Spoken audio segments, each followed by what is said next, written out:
actually a market update that I'm excited about today. Now, I will preface this because... Preface. No, preface. Preface. Do the prices come down faster than the rates go up? And is there a differential there that one is more advantageous than the other? You've got these people who have these approvals in place with these lower interest rates who are now thinking, okay, I need to buy because anything I buy after this runs out, I'm at a higher interest rate, I'm done. What's new in the real estate world of Vancouver, Jay? I used to work at McDonald's, do you know that? You did? Yeah, did you? No, you didn't. I did. Do you think I would throw that around Fuck as yeah. boasting? I used to work at McDonald's. 100%. I was brutalized. A deli sandwich thrown back in my face. There's the amount of people who used to go in who used to be like, I'll have a Big Mac meal. Yeah, I'll supersize that. Happy Meal. Yeah, a deli sandwich, an apple pie, and then a Smarties McFlurry. Oh, and a Diet Coke. Good choices. So, let's start this off. You ready? Born. God, give me strength. Give me strength. I'm talking to You and God. Anyway, ladies and gentlemen, Sharp Stories is back for a new, fulfilling episode. It is, you know what? It's actually a market update that I'm excited about today. Why? Because I feel like we could have, the last market updates, I feel we could have just like dubbed over I'm trying to think of what I'm trying to say. Dubbed over the month and the year for the last 2 years, and it would have been the same story. And we were literally saying market update, like market update. Because they're boring. Yeah. This one, though, is showing signs. If you could, I don't know. There's signs of change finally, yeah, so it brings a little bit of excitement. Read through the lines. In looking back through all of this, I've been highlighted to in the stats that March 2021 still stands as the highest record busiest of year. month of any year ever. So although we are at elevated levels today, we're still below that level for March of 2020. Dos, that is Spanish. As you've seen, I've been in Mexico recently and have picked up what the locals are saying. Okay. Related to a Mexican now too. You are related to a Mexican now. Good point. Shout out Erica. I'm as multicultural as it comes. Okay. Okay. And technically I'm married to a Latina. Subjective, but you can. No, because she'll argue that. She'll argue that, and I will be deeply in trouble for saying that. And so if I'm not here next week, you know what happened. But no, she did the blood test, and I think it was 27% Spanish. And apparently, to be Latino, you need to be from Spanish descent or Latin America. Facts. We all remember that I had French, a little small French percentage in mine as well. It would make sense. Explains a lot. Sophistication. Yeah, we'll leave it at that. Anyway, market update then. So, some fun facts for you, Jay. So, total sales were down 23.9% versus March last year. Yeah. But what about February to March? This is what I'm interested in. February 2022. February to March they were up, but as we know, the month to month doesn't really mean as much. It does. They were still up. 16.6% down on total inventory versus March last year. So interestingly enough, demand is down a lot more than inventory is down, but inventory nonetheless is still down. Now I will preface this because... Preface. No, preface. Preface.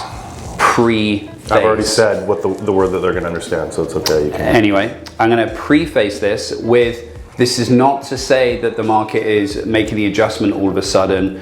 The sales to active listings ratio, which we've spoken about a lot, which basically shows the volatility of the market or the state of the market, above 20% sellers market. That's been going up since January. What is it at now? It's at 56.9%. In January, it was at 40.3%. This is taking in houses, townhouses, condos.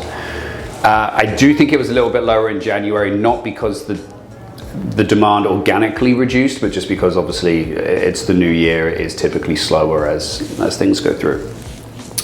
So interestingly enough, that's starting to adjust. Now, Daniel John, the real estate board chair, came out with this comment saying less than half. Who? The real estate board chair, the new real estate board chair. I don't know any of that detail.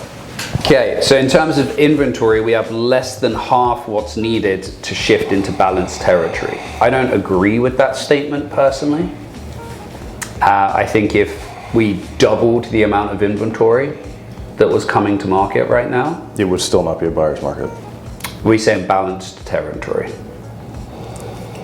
So I think, as to your point, I think the interest rates that we've been speaking about are going to change that, and then we have this delicate balance. But the other thing to note as well. Remind me to talk about interest rates? No. The hell are the goddamn called? Applications to the city. Applications to the city. Okay. But one thing I will point out as well, so sales are down almost 24%. Year over year. Prices are up 20.7%. So naturally, there are less people that can afford that, and rates have started to go up. So you're paying on average 20% more if you're looking at home price index numbers, and you're paying a higher percentage as well when it comes to will be, yes, possibly, but not the people buying today. So, but I think it's safe to assume when all these people refinance, that's going to be a different world. So now, I would confidently say today. This is where, if you read between the lines of what's happening, it's kind of interesting, because you've got part of this, or this large section of the market now, a lot of this demand that's still happening is, oh my gosh, rates are going up, both Bank of Canada, then both the bank on top of that. April 13th is the next one, yeah. Which they're expecting a minimum of 0.25% up. Some people are saying 0.5. Then of course the banks will go up from there. We have our own thoughts on the 0.5, don't think it will happen. I think it will be the 0.25, but you've got these people who have these pre-approvals in place with these lower interest rates who are now thinking, okay, I need to buy, because anything I buy after this runs out, I'm at a higher interest rate, I'm done. So that's where I think a lot of the demand and a lot of the push will come. So if you're thinking of selling and you can be in a place to sell ASAP, which is basically the next 90 days. Yeah. Then, let's say 60 to 90 now. So I think that's a smart move. But then you've got this large majority on the other side of people who are maybe looking at the market and thinking, okay, well, things are finally starting to adjust now. We're starting to see that even with the amount of activity out there. Again, it's not that everything's dead or whatnot, but arguably some prices have been adjusted further out in like the valley, down kind of 5, 7, possibly 10% in some areas. Yeah. Again, less people in the multiple offers. You could still be in multiple offers, but it could be you and another, or it could go under asking price in multiple offers.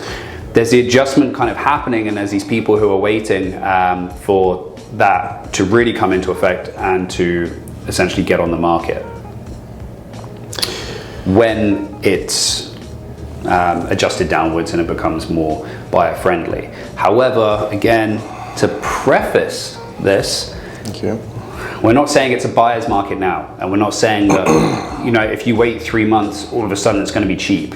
It's not the way it's working. It's still, prices are still being pushed because of the inventory, but we're starting to see now the signs of things starting to shift into more of towards a balanced state. Yeah, there's definitely more inventory coming on. We're definitely seeing more, though still in multiples, to your point.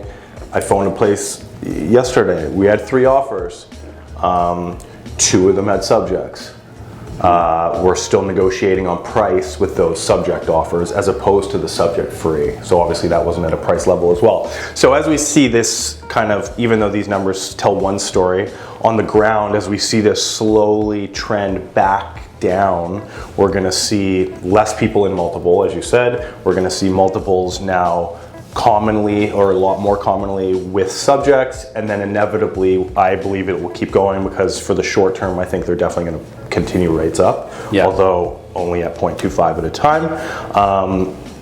We're going to see those multiples, I believe, slowly diminish away. To your other point, that what I think, I don't know if there's a lot of people doing it. I think a lot of people are going to take the cheap rates they have and try and jump in now, because no one wants to catch that falling knife once prices, if prices do start to go the other way.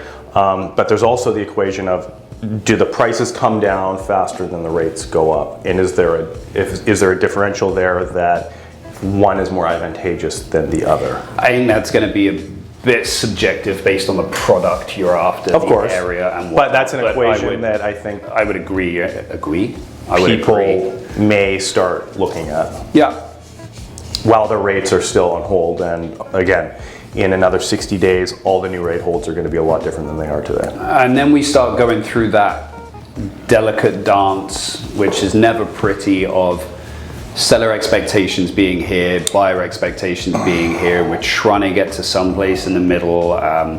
Sellers, to be honest, end up shooting themselves in the foot quite a lot of the time, just as equally as much as buyers seem to think the market has changed, so all of a sudden they should be getting hundreds of thousands of dollars off a $2 million property. Just like that. So that's why the figures are still showing somewhat positive. And I mean, what's happening is still positive in the market in terms for sellers. However, reading between those lines, you can start to see the underlying trends take place to adjust that market, which I think a lot of people think that realtors love when the market's like this, and we definitely do not. So it needs to happen. Yeah, and I think what we've seen in the first test of the climate changing was that Bank of Canada rate hike, and all the now chatter around that, and now we're definitely seeing more hesitation on the buyer side, which we all know sellers are a lot slower to react, to your point, because if the buyers think the knife is falling, they only very seldom have to try and catch it, and are motivated to try and catch it, as opposed to saying, let's just wait another 30 days and see what happens. Yeah. So it'll be interesting. I think those, I don't want to call them cracks in the foundation. That might be a little excessive, but the cracks are starting to show. The thing I'm not looking forward to the most is... those conversations?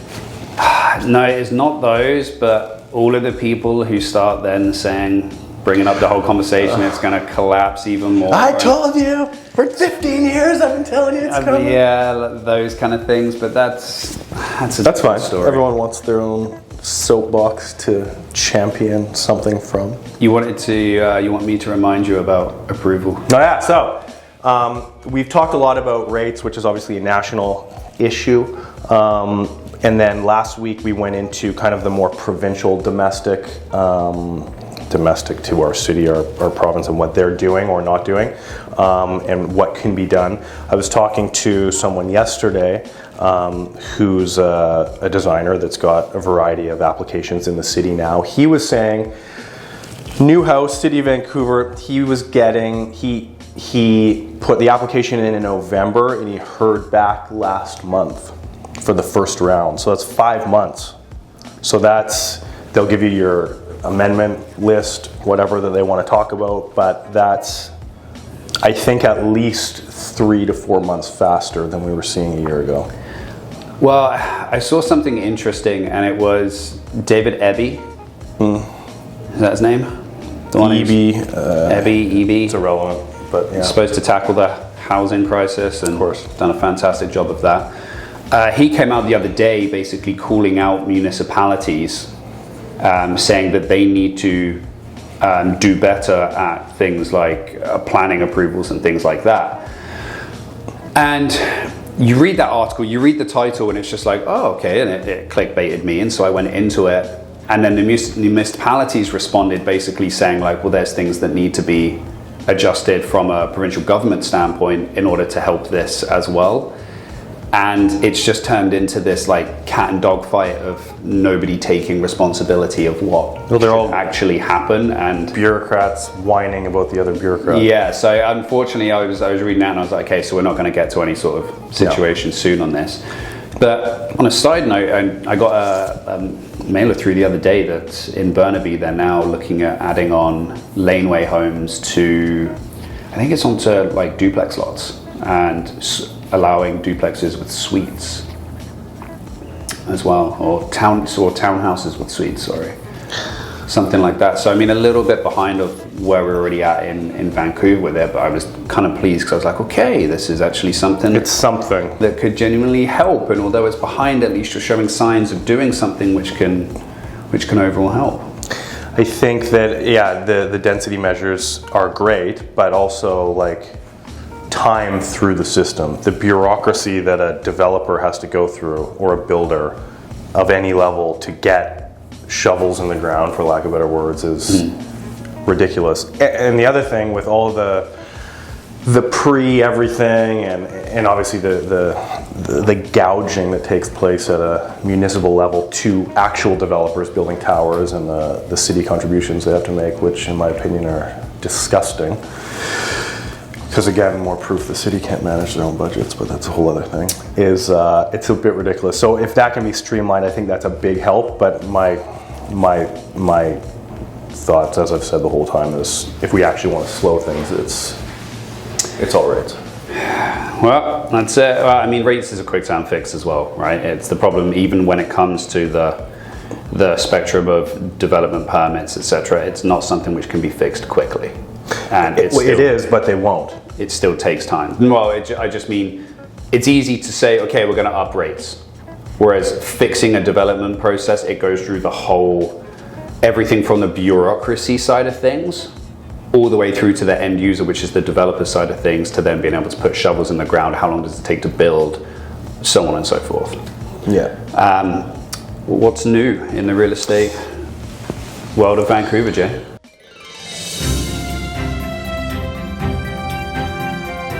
So we've got the titles of the top 6 articles here, which is always fun because everyone loves to title read. Yeah. Vancouver Nothing but fact in title. Vancouver home prices soar more than 20%, though sales off record highs. As we've talked about, it's going up, but we haven't hit last Still March. 25% above the 10-year sales average, your favorite statistic, Jay? Another completely meaningless number made up by... Never mind. Canada home prices, Vancouver real estate rebounds in March. BC woman completes journey back home with purchase of Vancouver heritage property. That's great. Another thing I think they should do is have a lot more streamlined, if I was in charge, among the many things that would change, streamlined approach to getting heritage houses revitalized. I think they should keep them, and there's a big push for that, but I think that would be nice as well. Turning point, more sellers enter Canadian housing market in February. Okay. 40% of Vancouver Generation Z. So Generation Z is you. Millennial. 97. No, you're not. 97. When were you born? Oh, yeah, no, you are, of course. 97 to 2012. So they're between 9 and 24 years old now. Okay. Definitely older than 24. You are. 40% of those people, 9 to 24 adults, so we'll say 18 or 19 to 24, expect their first home to be co-owned. Like parent on title? No, like with friends. Banks love So that we're one. going, well, of course, that's a whole other story. But maybe that's something banks need to get used to as things get ridiculous. And inflation takes a bite out of the market. So what that story went into specifically was, obviously the cost of everything is going up. They deferred to a variety of things that were not what created inflation, as is very common these days, but that the cost of living in general has gone up so much, and that tightens up with rates going up and affordability in general. So pretty common stuff. There was a wider survey that took place, and I got it through because obviously I'm a new immigrant Canadian, and I think it was something astounding. It was either like 40 or 60% of new immigrants have said that they expect to leave the country within the next 2 years. And they put it down to cost of living in Canada. So this isn't just Vancouver, this is if you're living in Timmins, Ontario. But I'd also like to know, and I haven't looked this up and I don't know if they know, if we're averaging, they're trying to get in 400,000 new immigrants a year, what percentage of They them... announced this more now, aren't they? No, they said like a 5-year, but it was still broke down to 400,000 a year. What percentage of them do not move to Vancouver or Toronto? Of the 400,000, that's a number I'd like to know. I think there's probably quite a lot. Because when you think about it, obviously, if you're an engineer, oil and gas, etc., you're going to go to Alberta. You're big with that. You can still go to BC and not live in Vancouver, especially if you're trying to work on natural gas and things like that. So I think it'll be more than you think. And I mean, whether it's just me and I've just become numb to it now, other than gas and the cost of a home, I don't feel that Vancouver is wildly more expensive than somewhere else. In Canada. In Canada. And partially maybe because I'm used to the UK. So you go from like where I grew up in Southampton and you pay at the time £3 a pint. You go to London for exactly the same pint and it's £8. Like that's a very noticeable difference. Just because it's London and because it's like a hub. But why would you move to London? Would you move to London without a financial...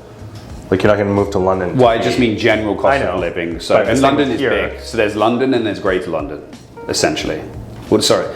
So there's like we have Vancouver and we have Greater Vancouver. There's London as like the city itself, and then London is essentially the district. But I wonder with people that are coming to Vancouver, like, oh, Vancouver's so nice. It's the mildest climate, the mountains, the skiing, and the water, and that's all great. Mm-hmm. And I want to be there for lifestyle, but they can't afford, based on obviously what they can or will do for work, but they come anyway, and then they complain, and then they can't make it, and then they go into debt. How many of those people are there that are coming without the financial means to come, and then complain about the price of housing? I don't know. There's a lot of emphasis on that, which I think should be the entire emphasis. I don't know how it's broken up, but I think there's a lot more people living in other cities than you would think. That maybe feel the same as well. To that point, benchmark price came out at 1.36 million, roughly 21% increase over March last year. 1.365, 500, 20.7%. They just rounded it up to 1.3, or rounded it to 1.36. So that's it. Yeah. So it's not cheap. Is it worth living here? I live here and I moved here. I 100% think so. But you're in an environment where you are capable, you're not bound by, you're only allowed to make this a year. I think everyone's capable if they want to take the risk and push themselves. If they want to take the risk and push themselves, it's a very ambiguous assumption. But anyway, that's a whole other negative story. I think if you put enough belief in yourself, you can do it. Anyone can do it. Exactly. It's just do they? Believe in yourself, people. On that note, I think that brings us to an end. We'll see you next week, guys, and thank you for watching. We out.